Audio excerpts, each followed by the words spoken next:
আসসালামু আলাইকুম। আমরা আবারও যুক্ত হয়েছি রাউজান উপজেলায় তারুণ্য উৎসব 2025 উদযাপন উপলক্ষে। আমাদের রাউজানের ঐতিহ্যবাহী স্কুল দাবোয়া তারাচরণ শ্যামাচরণ উচ্চ বিদ্যালয়ের সম্মানিত প্রধান শিক্ষক এখানে আছেন। এই স্কুলটা দাবোয়া তারাচরণ শ্যামাচরণ উচ্চ বিদ্যালয় 46তম বিজ্ঞান ও প্রযুক্তি মেলা 2025 ছেলে দ্বিতীয় স্থান অধিকার করেছে। 46টা প্রতিষ্ঠান থেকে আমাদের এই স্কুলের দ্বিতীয় পর্যায়ে হয়েছে। এখন অত্র স্কুলের সম্মানিত প্রধান শিক্ষক মোহাম্মদ হারুন রশিদ স্যার থেকে জানতে চাইব স্যারের অনুভূতি। কেমন আছেন স্যার? আলহামদুলিল্লাহ, ভালো আছি স্যার। দাবোয়া তারাচরণ শ্যামাচরণ উচ্চ বিদ্যালয়, সেটা বিজ্ঞান মেলা হোক, সাংস্কৃতিক হোক, খেলাধুলা হোক, সব দিক দিয়ে কিন্তু অনেক ঐতিহ্য ছিল, এখনও বর্তমান আছে। এবছর বিজ্ঞান মেলা যে দ্বিতীয় হয়েছে, আপনার অনুভূতি কেমন আপনি প্রধান শিক্ষক হিসেবে? আসলে আমি শুরুতেই ধন্যবাদ জানাই রাউজান বিচিত্রাকে। বিগত দিনেও রাউজান বিচিত্রা আমাদের সবসময় আমাদের নিউজগুলা গুরুত্ব সহকারে প্রচার করেন। এই জন্য রাউজান বিচিত্রা এবং যারা আমার কথা শুনতে পাচ্ছেন সবাইকে ধন্যবাদ জানাচ্ছি। আমরা সবসময় চাই ডিফারেন্ট কিছু করার জন্য। বিগত দিনে আমরা রাউজান উপজেলা পর্যায়ে ফুটবল টুর্নামেন্ট দ্বিতীয় হয়েছিলাম।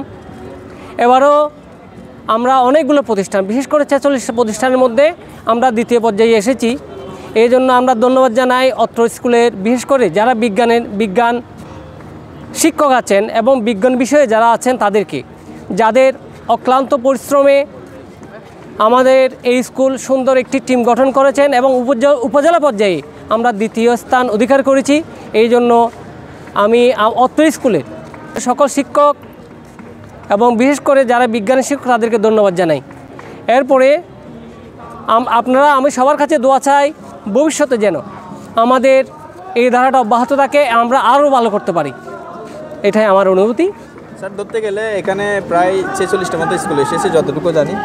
স্কুল সবগুলা থেকে যে দ্বিতীয় হয়েছে, মানে একটা ধরতে গেলে এটা গ্রামের স্কুল। হ্যাঁ, অনেক তো ভালো ভালো স্কুল দেখেছি। গ্রামের স্কুল হিসেবে এটা কীভাবে নিচ্ছেন আপনারা? আসলে সব দিক দিয়ে যে এগিয়ে আছেন। আসলে আমাদের স্কুলটা একটা ঐতিহ্যবাহী স্কুল। এটা প্রতিষ্ঠা হয় 1954 সালে। আমরা এখানে অনেকগুলি স্কুলের মধ্যে আমাদের এই স্কুলটা দ্বিতীয় পর্যায়ে হওয়ার, অর্থাৎ এই যে একটা প্লেসে আসার পিছনে যে জন্য আমরা সবসময় চাই ডিফারেন্ট কিছু করার জন্য, সৃজনশীল কিছু করার জন্য। আমাদের এই প্রজেক্টটা বাড়িতে দুর্গন্ধমুক্ত জৈব সার তৈরি। আমাদের দেশের মধ্যে রাসায়নিক সার ব্যবহার করে যেভাবে খাদ্য সামগ্রী বা শাকসবজি উৎপাদন হচ্ছে, এগুলোর কারণে কিন্তু আমরা পরোক্ষভাবে ক্ষতির শিকার হচ্ছি।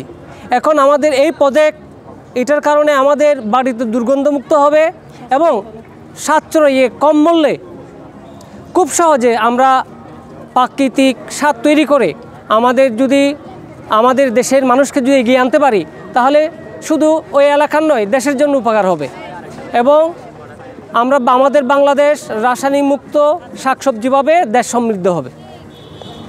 ধন্যবাদ স্যার, আপনাদেরকে ধন্যবাদ।